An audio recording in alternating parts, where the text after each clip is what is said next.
Okay, so let's get started. On behalf of Cable, the California Association of Black Lawyers, I wanted to welcome you all to our panel discussion tonight, which is entitled Know Your Rights, a panel to aid those affected by the LA fires with legal and insurance guidance. Okay, so we do appreciate you guys coming out. I know it's a difficult time for everyone. I just know from a personal perspective, I grew up in Pasadena and Altadena, and I just know that so many people are devastated. And I actually went out there yesterday, well, actually on Monday, just to kind of look and see for myself some of the stuff that how bad some of the damage was. So we know it's a difficult time for everyone, and we want to be here to help out and do as much as we can to answer your questions that about the legal process and about the insurance process. So I'm the moderator. I'm an attorney. I have my own firm in Rancho Cucamonga, and I'm also the vice president. I'm sorry, general counsel south of Cable. And I just wanted to let you guys know we have assembled what I consider a really top rate panel here to answer your questions. So these folks have been doing what they're doing for a really long time. They know what they're doing. You can ask them questions and they'll be able to answer those.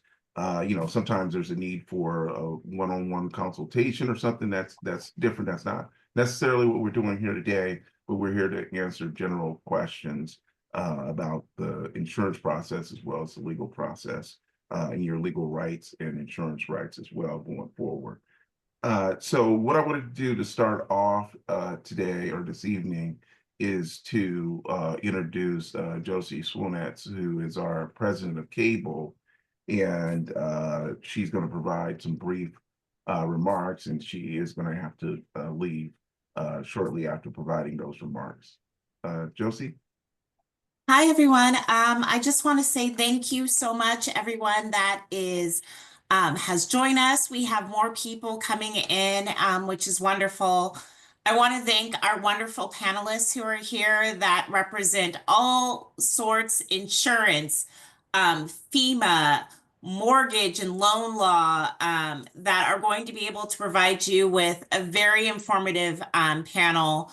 As Willie said, this is really Willie brought this to us as part of a task force that I put together after the fires. The fires affected many in the Cable community and many in our community, and we wanted to really be able to um, address the need of informative, accurate answers to the questions that everyone had that could be on your mind. So I want to thank Willie and all those on the task force for putting together this wonderful panel.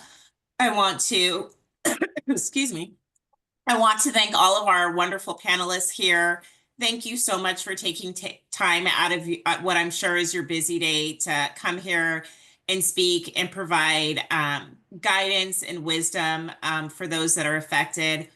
A little bit about Cable is Cable was founded in 1977. It is an organization. We represent 6,000 Black attorneys, judges, and law students throughout the state, with a primary responsibility or a primary mission of um, enhancing the judiciary, making it more diverse, mentoring the next generation of attorneys, law students, paralegals, those in the legal community, and fighting for justice for our community and advocating that justice. And so I want to just thank everyone so much. I know it's going to be a wonderful panel, and um, I hope that you get what it is that you need out of it. And just thank you so much for coming. I know some of you may not know who Cable is, so thank you for trusting us and coming to us and joining. Have a wonderful time. I'm going to pass it over to Willie, who will introduce the panel. Okay, well, thanks a lot, Josie. I appreciate those remarks. And I just wanted to reiterate this is coming from a place of wanting to help, those who were affected. We're not trying to, sell things to you. We're just trying to provide general guidance, and you can make decisions on your own about what you want to do going forward. Okay. So what I wanted to do is to just explain the format. So the format is that I'm going to introduce the panelists, and then after that, they're going to talk for about 3 minutes each. I shouldn't say about, exactly 3 minutes or less, about some highlights about what they're doing, or what the key points that you need to know about their area of expertise. And so, we have a phenomenal panel, so you'll be taken care of well in that regard. Following that, I'll do some questions as moderator, and we'll discuss some things that I think are common themes. And then after that, we'll take actual questions from the audience. And so you're going to be putting those in the chat. So Allison Bracey is going to then kind of pilot the ship for that portion where you put questions in the chat, and then she'll pose them to the panel as needed. And then after after you do that, we'll just do a quick slow closing. And I do want to thank the sponsors, and thanks, Terrance. I see you put that in there, but you were reading my mind. So we have several co-sponsors for this event today. The first one is the Black Women Lawyers of Los Angeles. Then we have the 100 Black Men of Los Angeles. We have the John M. Langston Bar Association. We have the California Lawyers Association. And then we have the National Bar Association, Region 9 in particular, but the National Bar Association has been supportive of what's going on overall, and particularly Region 9. And so I wanted to move on and introduce our all-star panel. I think that these are some of the best people you could have talking about these subjects that we're going to be talking about. So we're excited to present these people to you. And we know that what they tell you is true, and is going to be accurate and helpful, hopefully, to you. So the first one is Terrance Evans. He's a nationally recognized trial attorney. He's a partner at the international firm of Duane Morris, LLP, where he serves as co-leader of the firm's banking and financial services practice. He is the current chair of the California Lawyers Association. So that's different from cable. California Lawyers Association has lawyers from all over the state that are members, and he's the chair, and that's a phenomenal accomplishment by him becoming a chair. He's also director of Region 9 of the National Bar Association, and then also the past president of the Charles Houston Bar Association, which is up in the Bay Area. Next up is Joshua Patterson, who grew up in the Pasadena-Altadena area. He has several generation. He's probably third generation, resident of that area, and his, in particular, his, I guess his dad and uncle were firefighters with the LA Fire Department. So he is a independent claims adjuster. I just wanted to make sure you understood that, not a public claims adjuster. He's had 25 years as a property and casualty claims insurance adjuster, trainer, and manager on both the company side and the independent side in terms of industry. David Gauntlett is a nationally recognized expert in insurance coverage issues. He is a principal in his own law firm in Newport Beach. He is also a published author, speaker, and scholar in the area of insurance coverage. He has extensive experience in that, primarily for business interests, but he is here to answer your questions about insurance coverage. Stephen King is also a nationally recognized trial attorney, winning several multi-million-dollar verdicts. He's the principal of King's Justice Law, and he has served as the president of the John M. Langston Bar Association in Los Angeles. He is currently the Vice President South of the California Association of Black Lawyers, and he has served on numerous local boards as well. Uh, Elizabeth Blair is an attorney and owner of the Blair Law located in Napa. Elizabeth's practice focused on real property transactions and litigation, probate and trust litigation, and conservatorships. Now, prior to opening her own office in 2016, she served for several years as a deployable field counsel at FEMA. So she's one that she literally is on the ground fighting for folks and trying to sort things out for people who need help. And then Ruben Sislyanr is a shareholder at Greenberg Traum LLP, and his practice focuses on tax issues, really tax controversies at the administrative and judicial levels.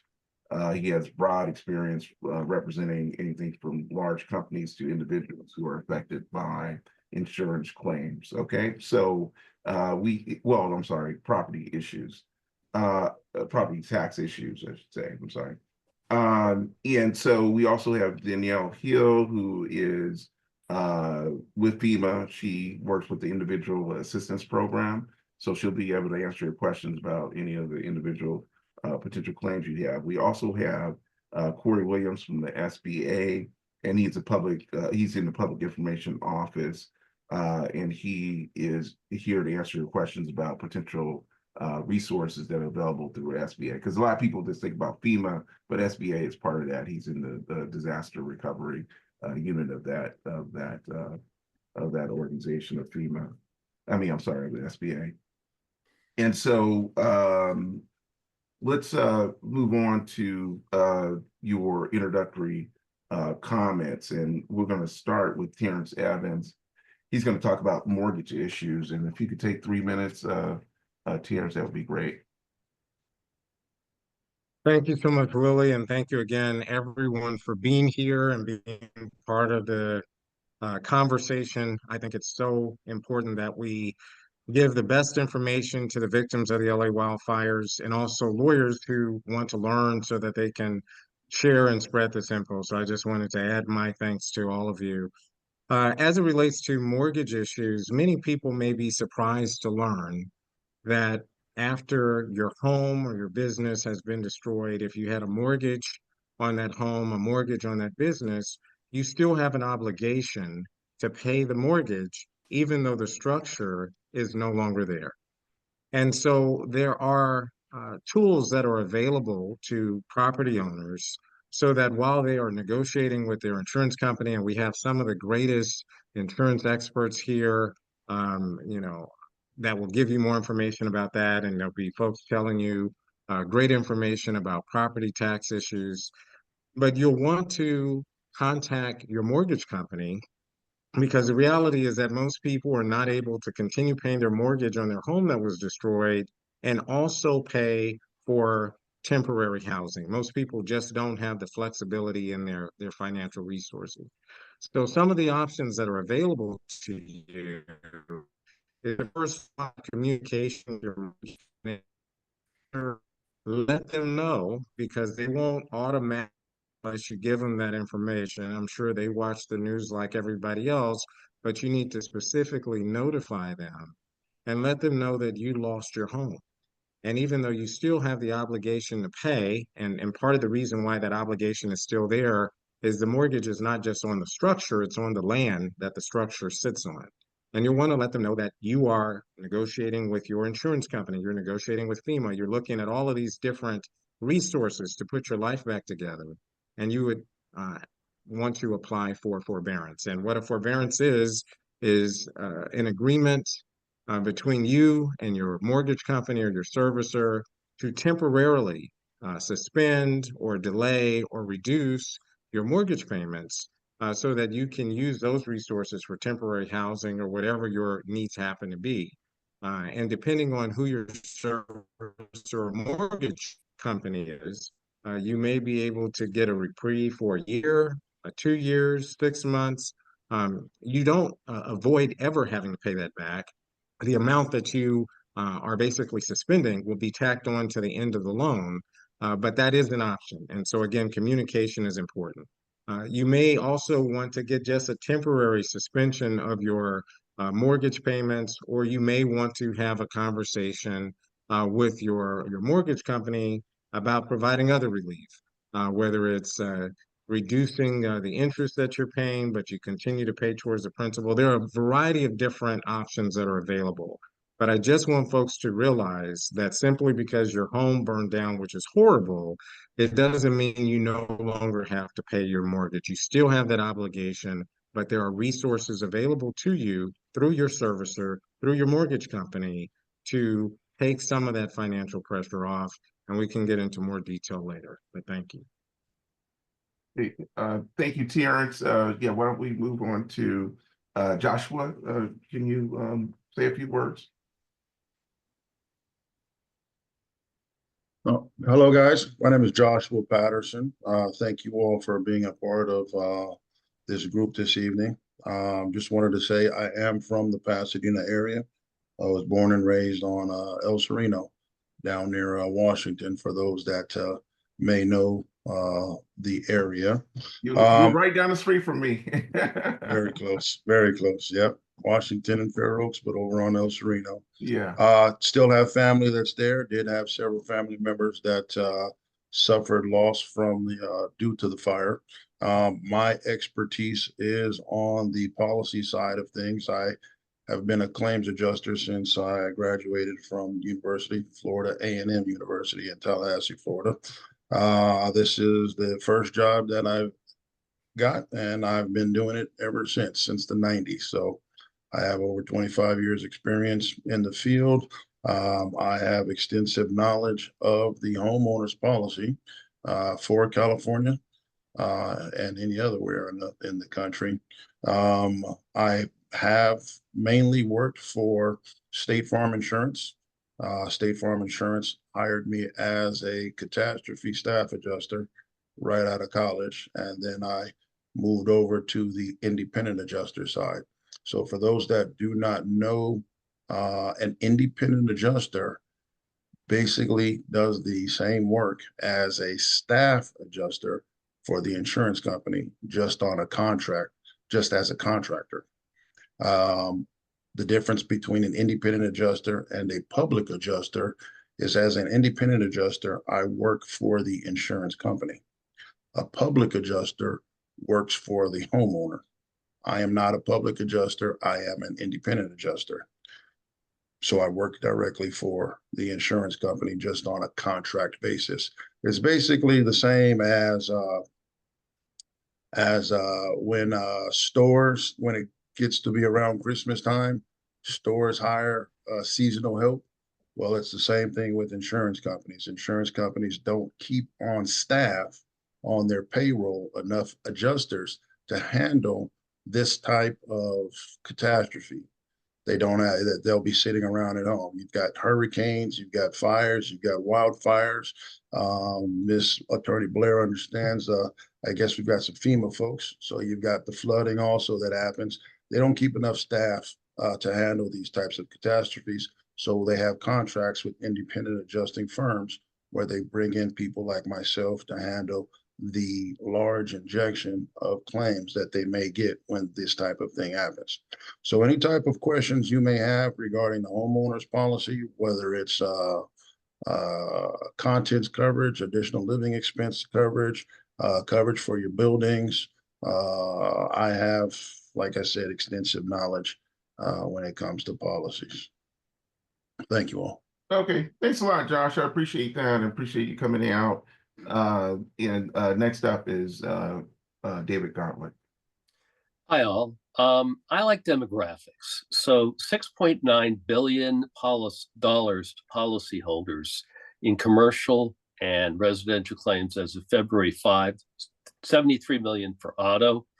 As of Tuesday, the Commissioner of Insurance added $1 billion to FAIR Plan through catastrophe bonds. There's probably more where that came from. but everybody's scrambling for money. I'm a policyholder attorney. I work on commercial projects. So if you have a business, that's where I come and play. I have a restaurant in Santa Monica right now. They didn't burn down, but the access pathways to that restaurant were impacted. And so they are looking at various forms of loss, such as business interruption loss, extra expense loss, various different kinds of compensation pathways. And the challenge is that they have to show that there's property damage they suffered, and the lack of access is a pathway to do that. If they were a restaurant in North Carolina, the Supreme Court of North Carolina about a month ago said they're in like Flynn. Supreme Court of California about a year ago said, well, we don't think there's enough going on with COVID, so not really property damage. So somewhere between the two of them, there may be a shot for some restaurants that are get basically lost revenue because they weren't able to function. That applies to any business. And so if you have a commercial activity, that's of interest. Now in Altadena, they're famous for having artist colonies. Many people had studios. Those studios, if they were part of the home, may be covered under the homeowners policy. And there may be possible recoveries in that respect. Other folks in Altadena have the argument that they had in Lahaina, that it may be utility or the state that's in play. My friend Richard Richford just brought a suit in Eaton, and last week they settled Lahaina for $4 billion. And that took from 2023. So it's not quick, but there was money that played out. But you need something like utility to encourage contingency lawyers to be in play. That's the problem. It's not so clear that that's a pathway in the Palisades. The Department of Water and Power spent $10 million to hire Munger Tolles, the ex-firm of the vice president, to help defend them against anticipated lawsuits. And those might relate to the way that the water was distributed. Apparently, a lot of pumps didn't work in the Palisades too well because they didn't have a reservoir that was functioning to solve their problems. So that's going to be a lot more problematic. Some folks are selling property. I saw one piece of land there sell for $1 million, and there were 10 offers. So if you have land, sometimes a sale is possible, get away from uncertainty in that context. Anyway, so in addition to the restaurant that I mentioned, the other pathways for commercial coverage generally look at what did you lose. So if you look at 9/11, towers, big buildings next to it, and a quarter mile away, what happened to those people? Well, they couldn't get the business they used to have. And a law was made about what happens to business loss. It's indirect. And that's an area that hasn't been explored. There may be possibilities. So if there was a loss of revenue, certainly if you can tie it to utility, that's a much cleaner play. But even if you're in the Palisades or equivalent location, you have a play. My daughter lives in West Hollywood, and we had her evacuate because she's a couple blocks south of Sunset. She was able to go back, but you can never tell. Hard to figure out how these things will play out. But it's important that records be kept of everything you possibly have. If you have a way of accessing, maybe you have family members that visited an artist studio, and they may have pictures of what was there, videos, family member events that occurred. And it's important to try to collect that information, because when you have adjusters looking at those things, they're going to want information. There's also some legislation that the commissioner has in play to deal with issues. Public adjusters are going to be asked not to expend more than 15% caps on fees. If the legislation introduced is approved, it looks like there's an excellent chance that'll occur. There's lots of things in motion to help various people, and you kind of need to watch what's going on in that space. Okay, David, if you don't mind, can we move on Sure. to the next panelist? Okay. Okay, next up is the FEMA rep, who is Danielle Hill. Can you just give us about 3 minutes? Yeah, sure. Good evening, everybody. Thank you for having me with this esteemed group of panelists. I'm from the Individual Assistance Program area with FEMA, and I want to share and pass on the message of great importance for our program and for anyone that you're going to be working with who has been affected by these wildfires. Our application period is coming up soon. That is March 10th is the last day of our application period where we will accept applications for our grant program. And that is for anyone who has been affected by this disaster in any type of financial way. It's best to get the application in the door and let the system determine what your eligibility is, even as you're working with insurance companies. We want to stress this program can potentially assist with anyone who is insured, because there might be a lot of underinsured applicants out there that could benefit from our program and the duration that our program is allowed to provide financial assistance. The general conditions for our eligibility within our program are being a citizen, non-citizen, national, or a qualified alien of the United States, making sure that you're able to verify your identity and occupancy at the location. If we're dealing with any type of home damage repairs, and just verify identity and the actual effect of the disaster if we're dealing with any of our other needs assistance areas. I love it that you guys were able to drop in the statistical information about how someone would register. We have those 4 ways of doing it. For anyone who is used to doing things on a computer, please go ahead and have them go ahead and do it on our disasterassistance.gov location. If anyone might want to utilize the access of and the knowledge and experience of our registration intake specialists, we can do it on our 1-800 number 621-3362. That is always going to be the first step in seeing what type of eligibility you have with our program. The next thing is always to remember, this is a fire. This is a disaster or an incident that did have a connection to our insurance population. So you have to file the claim. Even if you think that my damages or my expense that I incurred is not great enough because my deductible is out there, file the claim and let the process make its way through so that you can so that you can have access to any available money that's out there for this disaster, because it's been declared by the president. Next, the other thing that was dropped into the chat where I want to really, really stress in-person interaction with recovery partners, FEMA, not just FEMA, but SBA, the LA County, any one of those social service groups that are currently at these locations can be found at our disaster recovery centers. That is a one-stop shop for information gathering and also for submitting documentation if you want to go ahead and do that. Our disaster assistance accounts are available for anyone who is savvy enough to set up that account so they can upload things on their own.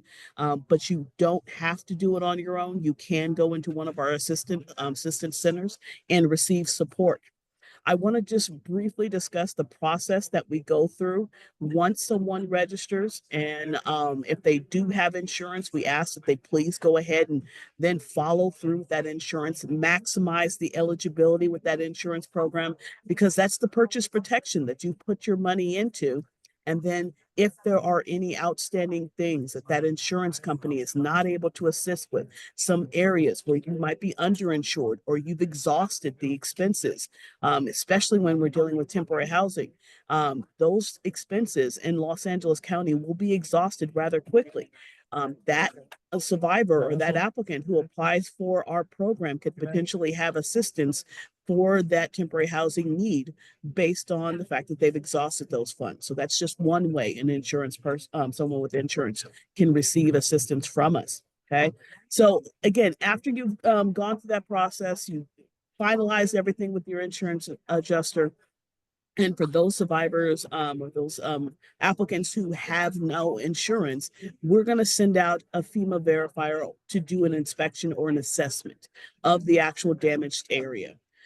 What they're looking for is the basic needs of that household. Is it habitable? Is it safe to occupy? What are the items that are necessary for a home to work safe, sanitary, and functional? So this is not the same standard as insurance companies. We're looking at the basic structure, the basic needs of that household and its ability to function in that space. Once that's determined, we will then provide the applicant a determination or decision as to what type of grant assistance they can get. We always want to stress, please read the letter. It might be there's additional information that's required for us to make a more detailed determination as to what's happening with each individual household's needs for that family. So it's going to be really important that once the determination is made, read the letter, follow through, and provide any documentation that's required for that. And that's really important for our insured population. So many people have insurance and they're going down that struggle and they're going down that process. And then they reach the end and say, I still need something, but they haven't submitted that information to FEMA. So we can't do anything about it. So even if we wanted to, we couldn't do anything. So we want to make sure everyone understands that things that our program can assist for. We have two major components: housing and other needs. Housing is going to be focusing on temporary housing needs, potential rentals someone might have to have.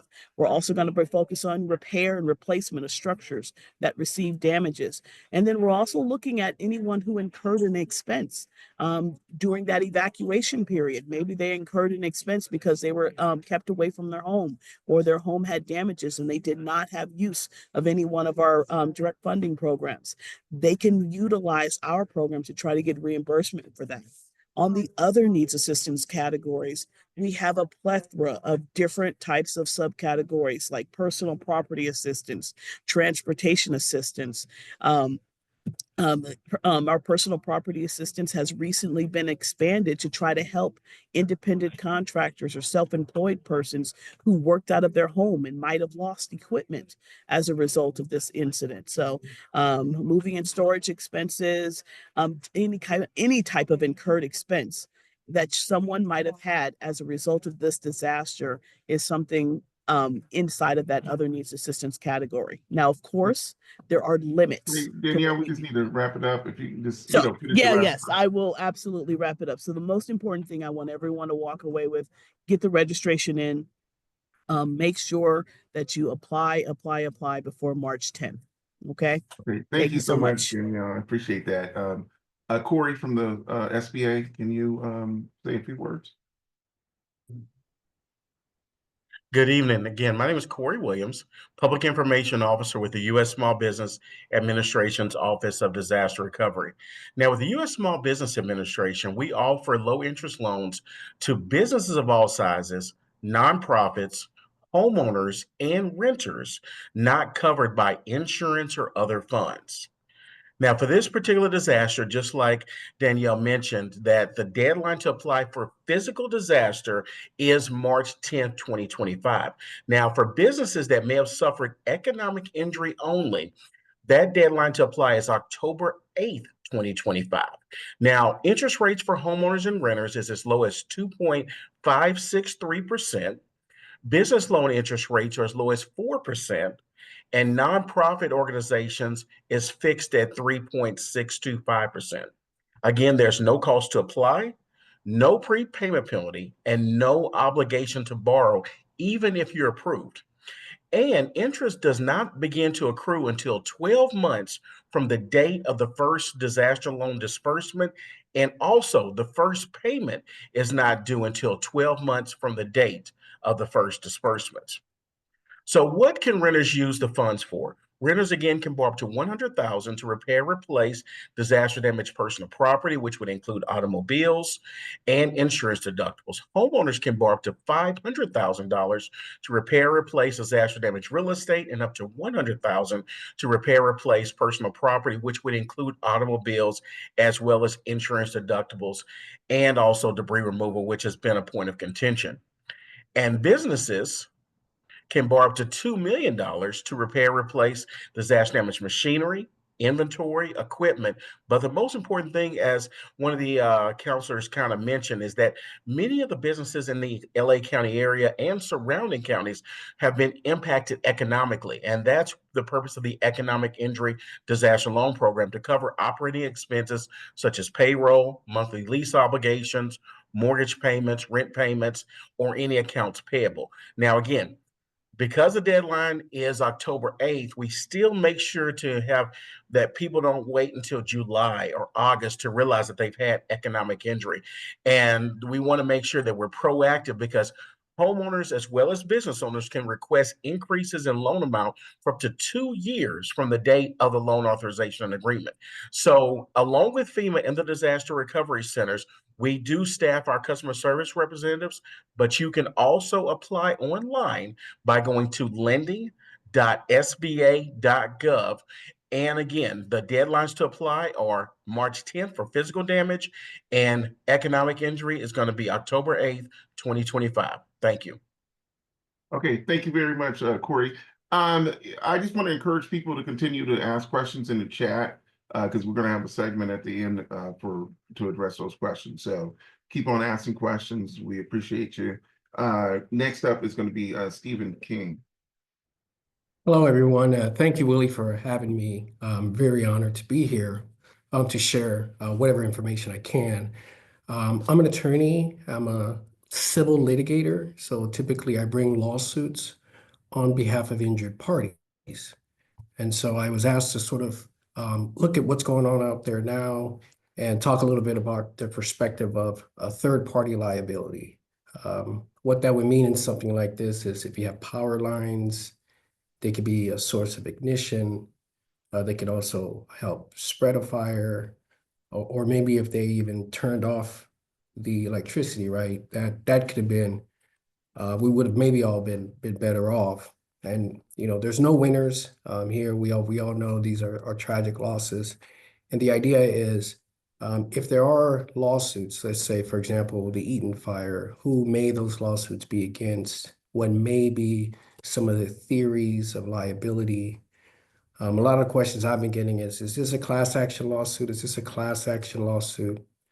There's a couple of different ways to look at it. A lot of lawsuits are based on the harms that you suffer. So class actions would be if everyone suffered the same type of harm. Well, your neighbor probably suffered a different harm than you did, if it's a family home, if they're kids and family heirlooms. So when you're looking at the harms, from a harms perspective, in the Eaton fire, I would say it's probably not class action, more suitable, what they call mass tort. And you say, well, okay, how do you bring a case? Well, there are theories such as negligence, where somebody has a duty and they breach the duty and it causes harm to someone. And I've been asked to look at just some specific facts. For example, if you were in the Eaton case, what type of things might you look at to say, well, did Southern California Edison do something wrong? But the two main concepts that you may hear out there, you have the negligence, and not to bore you too much to the legalese, but there's something called inverse condemnation. That means you have a private property, but it's damaged for public improvement, right? So you want to recover injuries to your property because it was based on something that went wrong with public improvement. And in the law, there always has to be a connection, right? A causal connection. And what the lawyer is going to be having to show is that this connection is such that the damages to their property was substantially caused by some inherent risk from the power lines, from maintaining the power lines, et cetera. So those are going to be some of the things that are going to look at. This is different from your insurance. Your insurance may help you rebuild your home, but what about the fact you had to relocate? What about the emotional harms? What about the losses that are not tangible, but maybe they're intangible, they're emotional things? Well, that's why people bring third-party cases. And just from looking at some of the factors, if somebody wanted to say in the Eaton fire, well, what could have went wrong? Well, some people believe that there was an electrical failure of the overhead power lines that were operated and owned by Southern California Edison that caused an electrical spark, and then it ignited with the vegetation below. Some people believe they had time to cut down the power, shut it off, and they shut it off to surrounding communities, but not the Eaton communities. So all the things that maybe Southern California Edison knew about and failed to do, those can be arguments to say that, well, we believe Southern California Edison has some sort of responsibility. So those are sort of the types of claims that lawyers will be looking at. They'll be saying, hey, besides your insurance, besides everything FEMA has, besides all the money that's out there to rebuild, in order to fully restore the legacy in the communities, you can go after a third party. And so hopefully that helps clarify some of the distinctions. I know so much is going on with these lawsuits, but those are just some of the concepts. Thank you. Okay, thanks a lot, Stephen. I appreciate that. Elizabeth, can you chime in now? Sure. Good evening, everyone. So I have just a couple of points that I wanted to bring up. First, with regard to real property related issues. So California Civil Code Section 1950.5, which governs security deposits for rental for both residential and commercial tenancies, just changed as of the beginning of the year. So it used to be that a landlord could obtain 2 or 3 months rent, depending on as a security deposit, depending on the type of property that was leased. However, the law has changed so that now only 1 month's rent may be charged as a security deposit. If you were leasing a property at the time of the fire and it was either damaged or destroyed, if it was damaged and you're no longer allowed to be there, look at your lease and see about the damage provisions in that lease that talk about what to do and in order to get that lease terminated. And then if it was absolutely destroyed, then you should be able to get out of that lease depending on the lease provisions. And the landlord should be returning your security deposit because none of those damages are the fault of the tenant. So that's the first thing I wanted to point out. Next, with regard to title, if you are the owner of the property and you have a mortgage on your property, probably the title is in your name.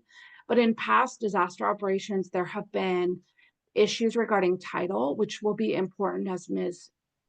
Hill talked about from FEMA, getting that assistance from FEMA and the other organizations that provide like assistance. The other thing I wanted to just briefly touch on is getting assistance and some of the resources that are available. So Ms. Hill talked about disaster recovery centers. They are really one-stop shops and they have a lot of resources and you're able to go to one place, get documents replaced, talk to the utility companies, maybe get documents replaced that you don't have anymore. And then also talk to certain nonprofits.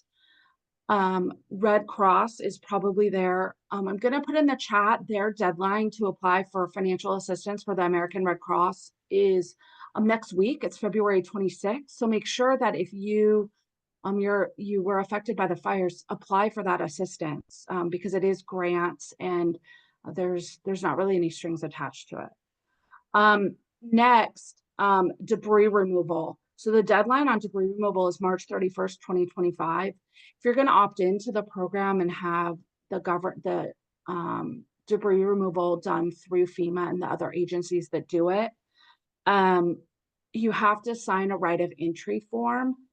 However, know that if your insurance policy covers debris removal, FEMA could come back after those dollars, depending on if you get dollars specifically for debris removal, but they won't do it for a really long time after the disaster. I also want to talk about United Policyholders. I'll put their information in the chat as well.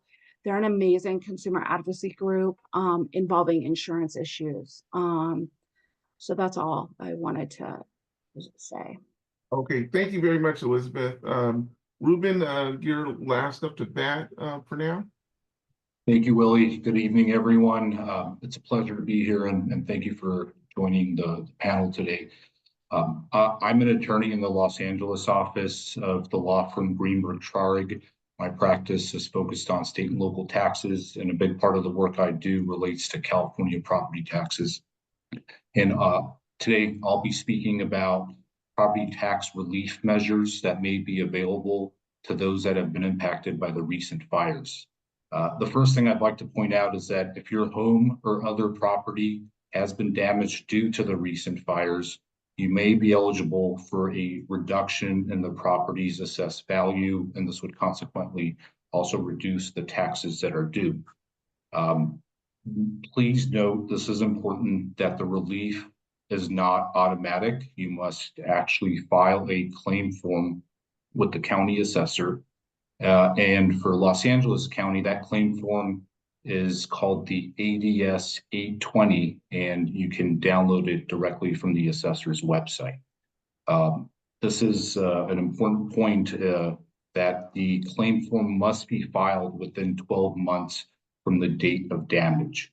I know this sounds like a long time, but I would encourage you to do that filing as soon as possible. It's easy to put these things off, and I've seen people miss that deadline, and if you do, you unfortunately will not qualify for relief. That's a strict deadline. There's also a second claim form that should be filed, and this will allow you to defer property taxes, the taxes that are coming up due on April 10th. This form is ADS 820.3, and you can also download this from the assessor's website. This form must be filed by April 10th, which is also the same date the taxes are due. Again, if you file this, you should file this at the same time as you file the claim form for the reduction in taxes, but make sure it's filed by April 10th. And this will defer the upcoming property tax payment, and it'll be deferred until there's a reassessment of your property taxes due to the damage that's been incurred, and you receive an adjusted bill. So it could be some time until that happens. You won't have to pay anything until you get the bill, and the bill will have a new deadline for whatever amount may be due. You'll have at least 30 days to pay that amount, but it may actually be longer. Also, just to note, to be eligible for the property tax payment deferment, you cannot be on a plan where your property taxes are paid through an impound account. You must pay them directly. So if you pay them to your mortgage company and they pay the property taxes for you, you would not be eligible for this. After you file both of these claim forms, the assessor will recalculate your taxes. You'll receive an adjusted tax bill, as I mentioned. And in the unlikely event, and I say unlikely because the people applying for this, I expect have sustained quite a bit of damage to their homes or other property, but in the unlikely event that your claim is denied, you will be denied. You will be notified of that denial. Further, if your claim is accepted and there's a reduction, this reduced assessed value and property taxes will remain until the property is repaired or reconstructed. And one other point on this, if you end up overpaying the taxes, say, for example, you pay whatever amount was due before there's a reassessment and you get the lower property tax bill, you will receive a refund of those overpaid amounts. Just one final point I'd like to note is if you don't plan to rebuild your home, maybe now, or you make that decision later, you may also be eligible to transfer the assessed value of your damaged home to a replacement property. So that's an option as well. There are eligibility requirements, but that's something to be mindful of as well as you think about your next steps and for recovery here. As questions come up, I'd be happy to answer those. Okay, thanks a lot, Ruben. I appreciate that. Let me just say a few things. First of all, continue to put your questions in the chat. We would like to answer them, collectively, or if it's directed towards a particular attorney with a particular experience, then go ahead and do that. But just continue to put those questions in the chat so you don't lose your train of thought. Now, in terms of the panelists, they have put their contact information in the chat, so you can scroll up, and if you have a particular issue, like for instance with taxes, you want to talk to maybe Ruben a little bit more, then go ahead and reach out to him and so forth. But I want you to make sure you take advantage of that to the extent that you need to. There are also resources that have been put in the chat. I know Elizabeth put several different links on there that I think are really good resources for you if you are interested in needing a particular category of things. Now, two things I just want to reiterate early on things in terms of beginning stages. Obviously, you're going to file your insurance claim really early. You're going to file with FEMA. You're going to file with the SBA if you qualify. And after you get a copy of your policy, you just want to make sure that you understand it, or if you need help with an insurance attorney or something, then you need to move forward with that. That's important. And then also you want to keep your receipts about everything you spend, everything you spend. Don't worry about whether you think it's covered or not. Keep it, because you may realize that you didn't think it was covered, but it's covered. And so just make sure you document anything that you're spending for additional living expenses, when you're eating out, when you're doing anything that, where you're incurring expenses that relate to you not being in your home, then you need to jump on it, okay? And so I'm just going to ask a few questions about, various issues. I'm going to kind of point to certain people now. One of the things that has come up quite a bit, and I think it was even in the chat, was about getting a public insurance adjuster involved. And I know that Josh could speak to that, and whoever else can talk about like the timing for that, because some people think, oh, you got to go ahead and sign up with someone. Josh, can you just explain that, how that works for people and the timing? Yeah, I can do that. Not a problem at all. So a public adjuster is someone that works for the homeowner. The public adjuster advocates for the homeowner. The public adjuster is going to do everything he can to make sure that the homeowner is receiving the funds that the policy affords that individual. So if you are not savvy when it comes to the homeowner's policy, you don't have full understanding, those are individuals that may want to use the services of a public adjuster. Part of the question is whether or not you need one. The answer, in my opinion, is no. You don't necessarily need a public adjuster. Public adjuster is going to help you to obtain what you already are supposed to receive. So as long as you're working with a knowledgeable claims adjuster, one that's going to make sure that he's doing all parts of what he's supposed to be doing, then you should be fine. Now the question comes down to, are they doing everything they're supposed to be doing to maximize what you're supposed to receive from the insurance company? So if you start getting the inkling that you might not be receiving what you are supposed to receive, or your adjuster might not be as knowledgeable as he should be, there's other avenues you can take. You can ask to speak to a manager. You can also ask for another adjuster, but public adjusters in the end should be extremely knowledgeable about the different homeowners policies and what it is. Once they receive it, they're going to request a certified copy of your policy, but once they receive it and review it, they should know. Now, again, as we have many attorneys on this panel, not everybody is as knowledgeable as what they should be. So you just got to be wary of that. Look out for that as a homeowner, as a policy owner, a holder, and just, be aware that if your insurance staff claims adjuster does not appear to be as knowledgeable as what you would like him to be, then yes, ask for a manager, ask for another adjuster. And in the end, if you really aren't getting the help you're looking for, then a public adjuster and attorney might be the way to go. But that's something that you would have to determine yourself. I would not personally, with my knowledge, use a public adjuster. I wouldn't need one, but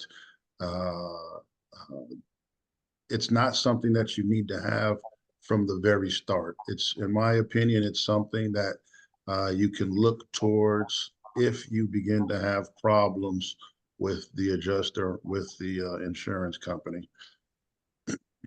Okay, thanks a lot, Josh. I appreciate that. That was very helpful. Anyone else want to chime in on that topic? Then we're going to move on to the next one.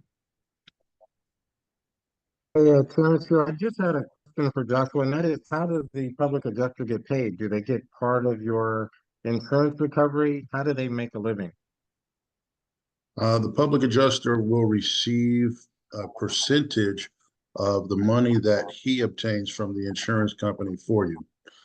Someone said earlier that the state may be looking at maximizing the percentage at 15%. I believe one of the attorneys might have said that earlier. If that is the case and they're charging 15%, it will be 15% of whatever funds they receive from the insurance company for you. Okay, no, I appreciate that.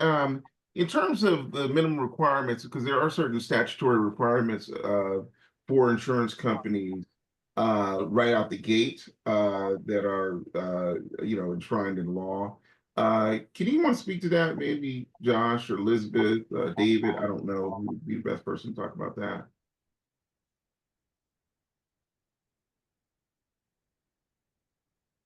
Anyone want to take that up?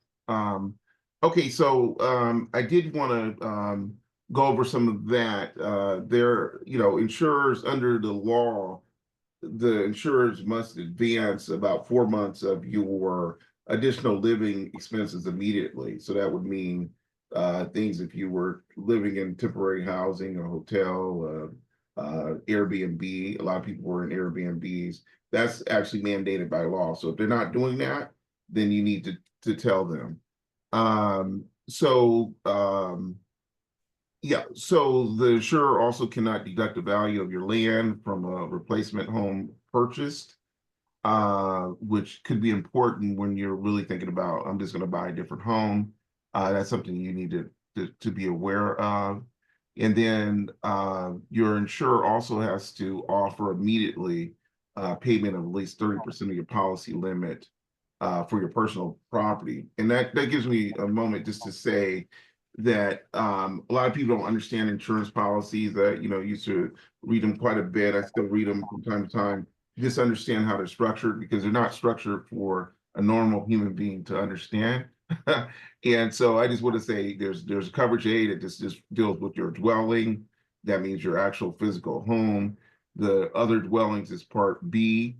And that means like a separate, a garage or something that's separated from your home, but still on your property. Coverage C is personal property, and that means the things that are inside your home. So anything that's not attached to a fixture or to your wall is considered personal property. So your electronic goods, your books, your things in the kitchen and so forth are all considered personal property. That's a separate coverage.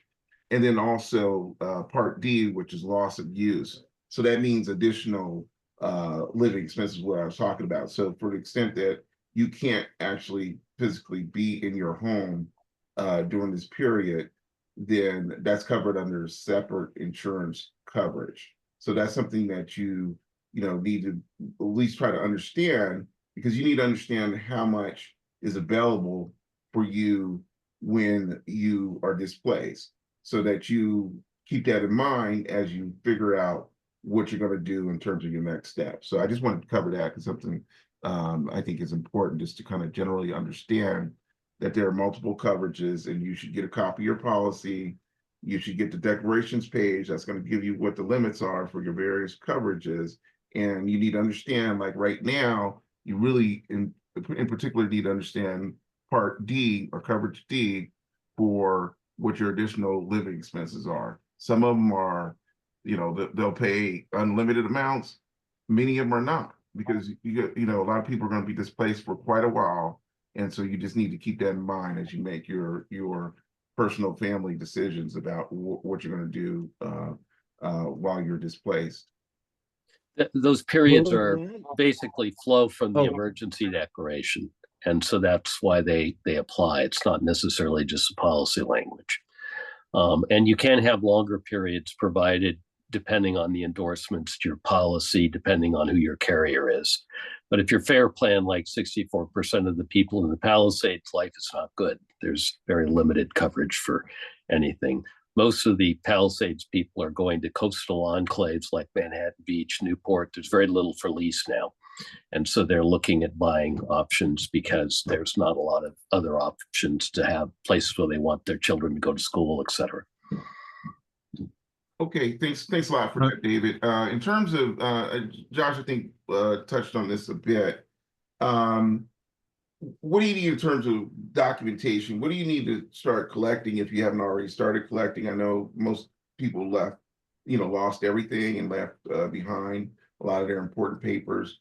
What would you suggest in terms of teeing up things that they may be able to find that may be helpful during the claims process? Save everything. That's the best way to put it. Save everything. All your receipts, save your receipts. So what the policy, I'm going to speak towards people who have coverage. They have coverage for their home. They have coverage for the personal property. They have coverage for additional living expenses. Keep all your receipts. The policy, as long as you have coverage, the policy will pay for those expenses. It will pay for your place to stay. It will pay for the food that you eat. It will pay for you buying clothing, cosmetics, whatever that you need to continue living the way you were living prior to the fire. If all your items, all your contents have burned, were damaged by the fire, then yes. If you have contents coverage, it will pay to replace that stuff. So you're buying jeans and shoes and jackets and items for your family and for yourself. Save those receipts because the policy will pay to replace that stuff. Most everybody has what's called replacement cost coverage. There are some that don't, but it's not a very expensive ad. So most agents will include that, and it is a benefit because it gives you new for old. So as long as you have that coverage, again, I am speaking towards people who have those coverages. Please save those receipts because they are going to want to see them. Again, same thing with your food. Same thing with whatever hotel you may have went to. And then you can also negotiate lease terms with new places to stay. Or if you're staying with family, you can negotiate lease terms with them. So that's something that the policies will pay for also, as long as you have the additional living expenses. That right there, guys, is a big one, and it is a hidden gem that not a lot of people know about. The policy will pay for your living expenses, even if you are living with a family member. And let me just underscore something that Josh said at last point. So if you are staying with a family member, you need to have a lease as if you're not. So in other words, set up some kind of payment arrangement with your family member, whether it's you paying for utilities and you paying X amount a month.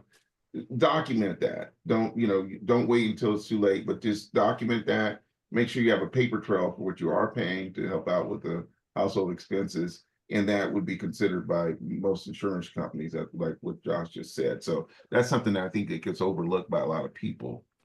So thanks for that information. So I'm going to do one more question, and I'm going to turn it over to the chat for everyone to ask their individual questions. Allison, hope you're ready to push go. There's some, and then if you can just kind of steer it to whoever you think would be the right person, or just throw it out to the panel.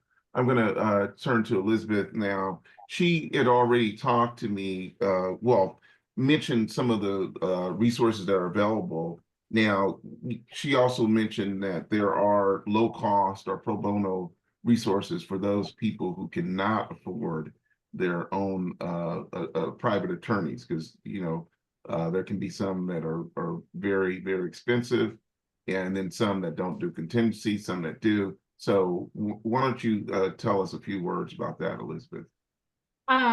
Okay, so there's several organizations that provide pro bono legal service or pro bono legal services at the disaster recovery centers. The Legal Aid Foundation has legal aid throughout the country, has very strict income requirements in order to qualify for their assistance. However, when individual assistance is part of the major disaster declaration by the president, one of the programs that's typically stood up is disaster legal services.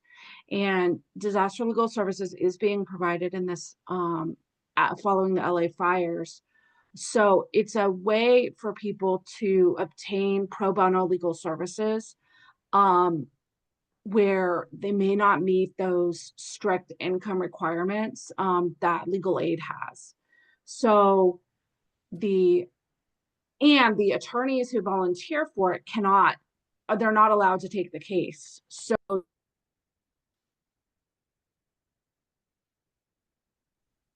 they can refer it out potentially, but they can't take on the cases themselves for any sort of profit for themselves. So there's also Public Counsel, which is another organization in Los Angeles that is at the disaster recovery centers, that they are providing legal services. And legal services for the disaster legal services program can be basically anything having to do, anything that a disaster survivor is encountering. It could be a family law issue, it could be a real property issue, it could be a workers, some sort of employment issue. It could really be any range of things. And so there aren't necessarily any limits on what kind of assistance can be provided through those organizations. The other thing I put in the chat is the Los Angeles County Bar Association has a library of resources following the LA fires, and they really run the gamut of all kinds of different legal services. So if you need legal services, you can't afford an attorney, please utilize those resources that are available to you. The State Bar also has resources on its website for disaster survivors and has links to the disaster legal services program as well. So I just encourage you to utilize those resources that are available to you and find out what is out there that can potentially help you, that you don't actually have to pay for. Okay, thanks a lot, Elizabeth. I appreciate that. Now I'm going to turn over the discussion to Allison so she can ask some questions for the remainder of our time. We have until 7:30, so if you can do that, that'd be great. Okay, great. And Willie, if I could jump in, I actually had two questions. May I ask those questions really quickly?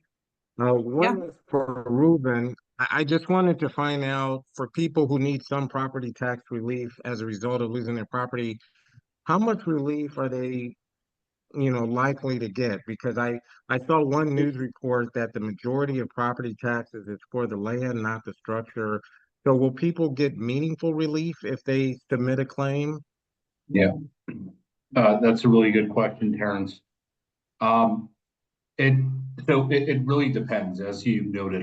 For a lot of properties, most of the value is assigned to the land and not necessarily the improvements or the structure.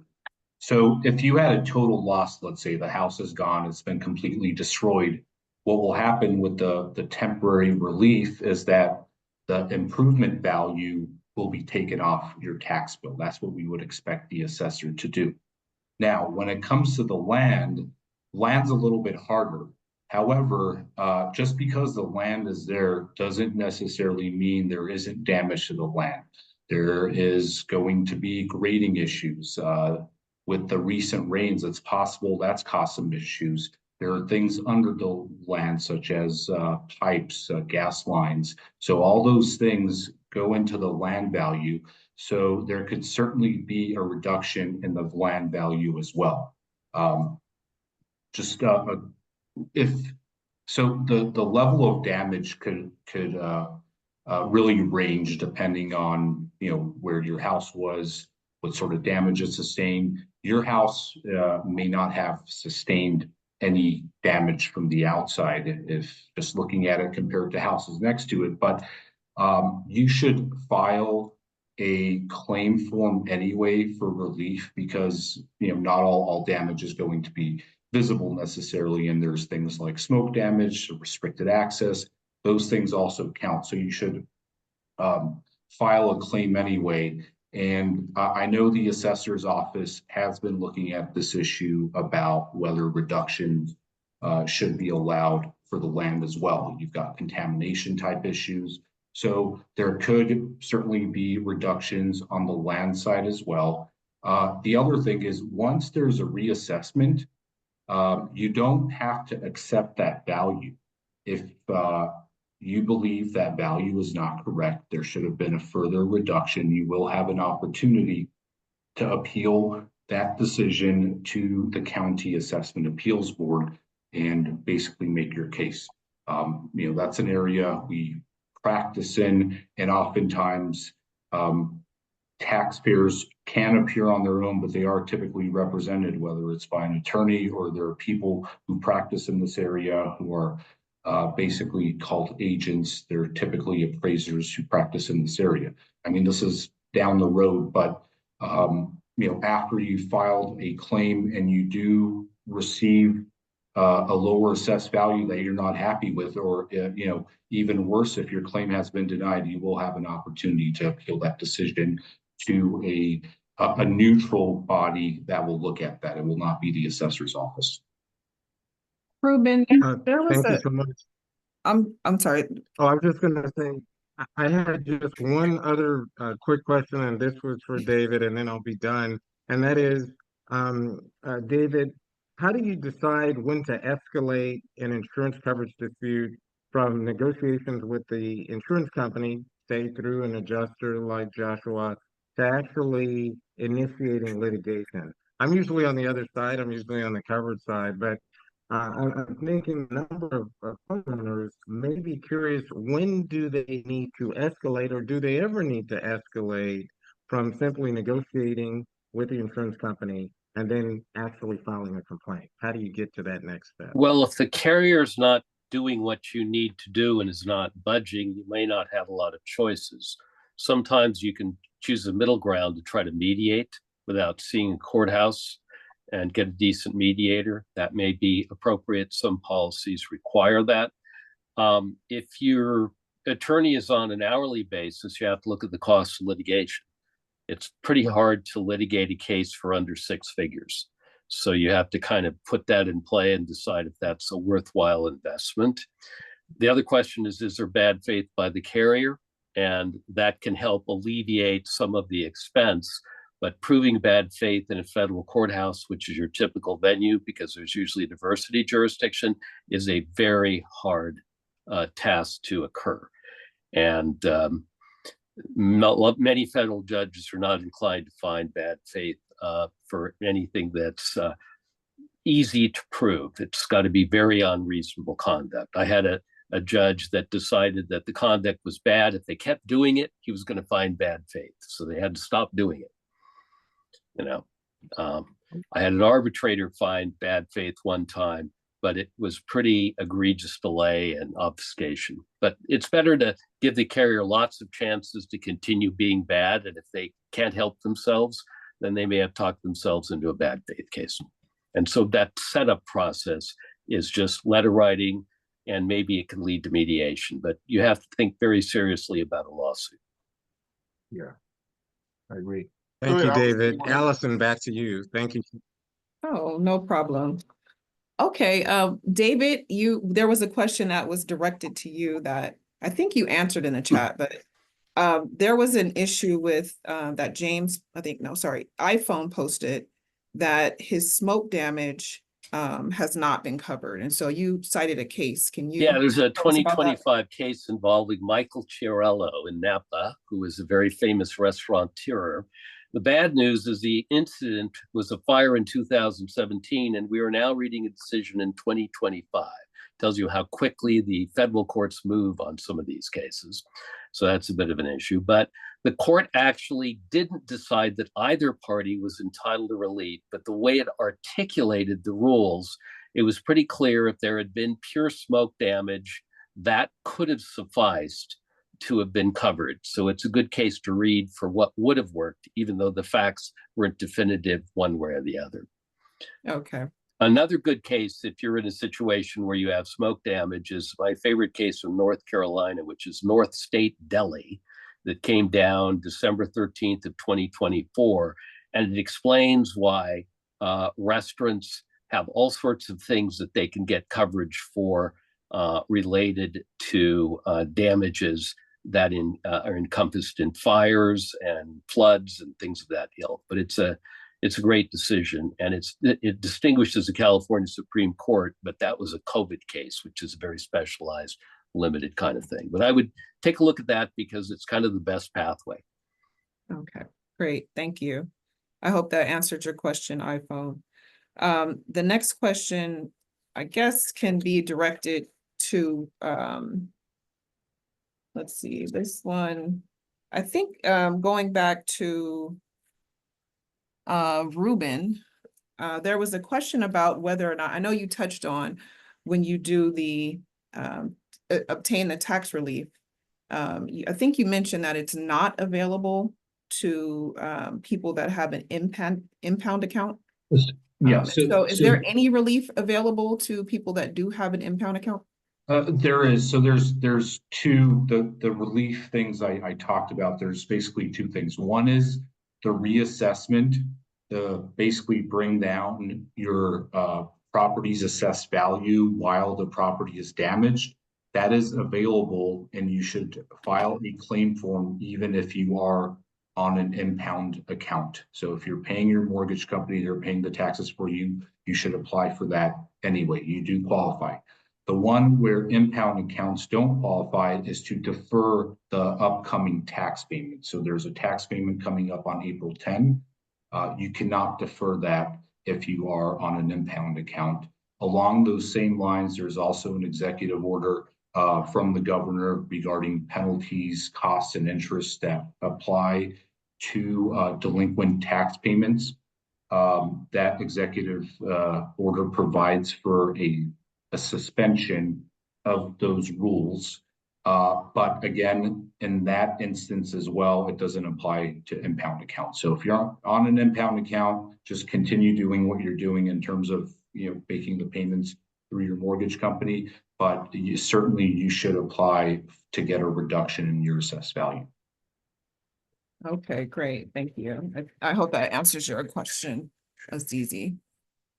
Okay, so then the next question, this is for Elizabeth. I think you may have kind of touched on the answer and when you gave the list of resources for people that have these types of issues, but there's a question in the chat about what you should do in terms of reviewing your lease to determine if you have, if you do in fact have a right to terminate. What kind of resources are out there for someone to have a lease reviewed to determine if they have the right to terminate? So I would suggest, so there's a couple different options. So the first thing is to look very specifically at the damage. Every lease should have like a damage or destruction kind of provision in it. It's usually a lengthy paragraph that identifies if the property is damaged X%, then you don't have the right to terminate. But if it's damaged, let's say 50%, then you have the right to terminate. Or if it's going to take longer than 90 days to do the repairs, then you have the right to terminate. It's really lease specific as far as what the actual right is. And I would suggest either talking to one of the organizations that I talked about earlier, or a tenant rights law firm. because they are probably the best source of information about. They can review that lease and let you know probably very quickly about what your rights are. Okay, thank you. Now going to a SBA question for Corey. You mentioned that there are low interest loans available to businesses for damages that are not covered by insurance or by other means. And so when you say other means, what exactly does that mean? How can these businesses qualify for these low interest loans? So there can be and that's a great question, Allison. There can be an indirect effect from this disaster. So the primary county is LA County, but let's say one of the vendors maybe in Kern, Orange, San Bernardino, or Ventura may have an accounts payable with a company in Los Angeles. Well, if they're end up canceling their contract, well, that creates an economic injury for that business that's in Kern, Orange, San Bernardino, Ventura County. That's why we make sure to have the contiguous counties close to the primary county be allowed to apply for economic injury only. Now, since they didn't have that physical impact, they can apply for the economic injury. So that deadline again is October 8th, 2025. But again, one thing that I found, Allison, is so many businesses will wait until June, July, or August and realize, well, I've had the standing contract with this company in LA since January. It's got canceled, or February has been canceled. So be proactive in making sure that you're applying for the economic injury, because one thing for businesses, they can borrow to $25,000 for their economic injury, and that's a totally unsecured loan. But if they decide maybe 4 or 5 months down the line they may need another 25, they can go back to their case manager, request increase in loan amount for further amounts. Okay, great, thank you. And then for Stephen King, you mentioned earlier that there are different ways to handle these types of potential third-party litigation cases. Like there's a class action option, there's a mass, multiple tort option. Just as a homeowner, how do I know what to do in terms of what kind of case I have, or who to call? There's constantly commercials on TV about potential cases. How do you sift through that information? Yeah, it's a very difficult thing to do. You do have time. Take care of your insurance, your home needs, and put the family first. The lawsuits are kind of evolve as they will, meaning the courts will determine what's going to happen. You have all these lawyers are going to be running to the court, and the judges are going to receive a petition to sort of consolidate the cases. And they're going to say, these are complex cases, they're all related. And so the judges will put together the lawyers they see more suitable, and then the groups they see more suitable. So that's their panic. It's not your panic. Your panic is getting your family together, taking advantage of these resources. If you start finding that you need additional avenues to see if there's additional help out there, then yes, maybe you want to talk to a lawyer who could say you have additional claims against a third party. But please, I would say take your time, contact somebody who's a reliable member of maybe a local bar association or something of that sort, and start with maybe a community-based lawyer, because there are a lot of lawyers from outside coming into LA that weren't here before, that probably won't be here after. So you can take that to heart, but go with your heart. You'll do the right things. The lawsuits will be here and the lawyers will be around. Great, thank you. And then I think the last question that I kind of found in the chat was about directed to Danielle. There was a question about a $700 payout for some sort of emergency funding. I saw that you answered the question in the chat, but can you explain that? Yes. The question was about the type of assistance that we classify as serious needs assistance. And it's meant to help with those evacuation expenses right after the incident occurs. before we're able to actually provide or assess whether or not someone has more extensive damage or get any other type of assistance. So it's only available within the first 30 days of our application period. And the question was about, is it for each individual member of that household to get that $770? And it's actually meant for the household itself, just for that period of time where there might be limited access to funds, so people can actually get gas, meals, supplies that they've had to walk away from. So it's really meant to be those emergency access funds that you might not have the ability to get immediate access to. So yes. And are those types of funds still available, or has that period already passed? That period for new registrations has passed, but for anyone who got their registration in within the 30 days of our application period, and they're just making their way through clearing up any identity issues or any type of general conditions of eligibility, if they met the criteria of eligibility during that time when they registered, they still can receive that eligibility once that issue is resolved. Okay. Okay. Great. Thank you. Thank you to all. You're welcome. I'll turn it back over to Willie.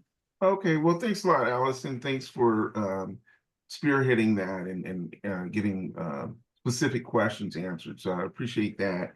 I want to tell you that there's information still in the chat.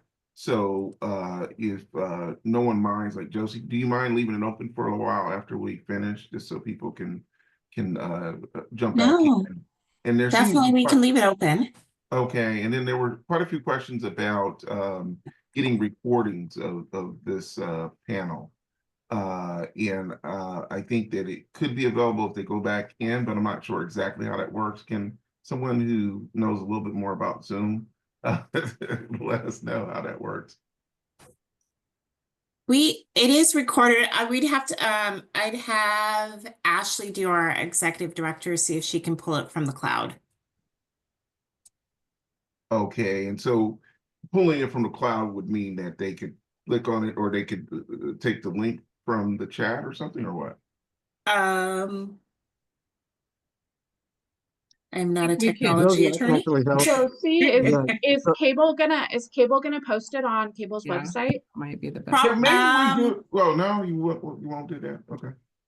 I do not know if we'd have it. We haven't posted it before, the links, but we could probably make it available somehow. Okay, so maybe give us a date. Oh, well, go ahead, Terrance. Were you going to say something? Yeah, I was going to say, I'm happy to post it on my YouTube page and make sure that everybody gets it. I'm sorry, Terrance, you're breaking up just a little bit. it. Terrance, you were breaking up just a little bit. You said you were Yeah, where? I'll post it on my YouTube page. It's Bearded Black Lawyer, hashtag Bearded Black Lawyer. We'll put it on the Bearded Black Lawyer YouTube page. Everybody can have it. Okay, great. Okay, so I just wanted to Can you wrap up. put that in the chat? Yeah. Terrance, can you drop that in the chat? Yeah, Yes. yeah. Why don't you? Yeah, that's a good idea. And so you know, if you need to gather some contact information for anyone, we'll leave the chat open for a while. Thank you, Josi. And I want to thank obviously our guest who we're here for. We're here to support you guys. And I hope we were able to answer questions that you needed answered. In terms of the panelists, thank you so much. You know, these folks aren't getting paid for their time. They have busy schedules. And so I really appreciate, you know, your commitment to, you know, helping the people of the LA fire. So thank you very much. We want to especially thank FEMA and SBA for coming out. We do appreciate them. We appreciate all of our co-sponsors. I'll just mention them again. We have the Black Women Lawyers of LA, the 100 Black Men of Los Angeles, the John M. Langston Bar Association, the California Lawyers Association, and National Bar Association Region 9. We want to thank you again for helping to promote the event. I want to thank the members of the task force, and particularly to start off with the de facto member, Josi, you know, our president of cable. She rolled up her sleeves and got involved and helped out quite a bit. I appreciate that. Also want to make a special shout out to Terrance, who really helped us a lot in terms of securing sponsorships and as well as getting some of the panelists here today. So I appreciate that. I appreciate all the task members, but specifically, I wanted to give a shout out to them. And then we have Shamika Sudeo, who is a member of the National Bar Association Board of Directors as well. We appreciate all that she brought to the table. Michael Johnson, and then Allison, our chat monitor, who did an excellent job of basically co-moderating. So I appreciate that. Appreciate you as well. She's the past president of the Richard T. Fields Bar Association. And then Luan Sislyanr, we appreciate you. She's also a member of the task force. And with that being said, and the president of the Earl B. Gilliam Bar Association. What's that? Leon. She's also, okay. yes, Okay, it's one of also our affiliates. Okay, sounds good. Awesome. Thank you very much. And thank you for all your comments, your time. If we need to do a part 2, let's do it. Okay. All right. Thanks again. And thank you, everyone. I'm going to leave we'll leave it open for a while. For another 15 minutes in case people want to include some somebody's waiting in the waiting room. Oh, and in case you want to put any questions in there, I will also at the end, if they haven't been answered, I'll try to gather up the remaining questions and then email them to the panelists. Okay. Well, thank you. Thank you, everyone. Appreciate everyone. Good night and have a good evening. Okay. Bye. Everybody. Thank you so much. Gold scholars. Thank Okay. you.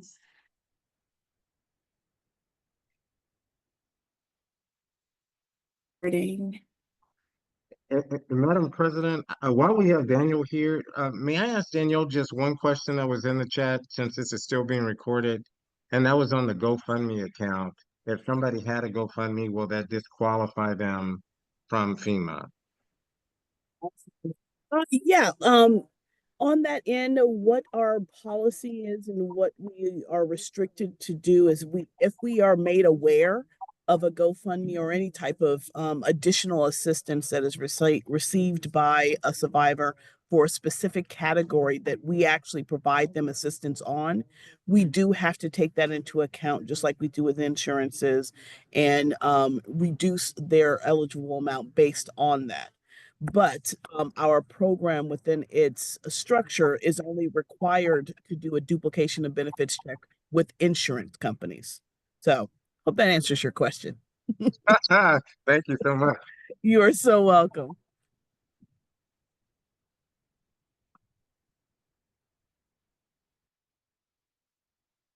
All right. And with that note, thank you guys for allowing me to help out with you guys today. And you guys have a great evening. All right. Signing off. Have a good night, everybody. Thank you so much for participating.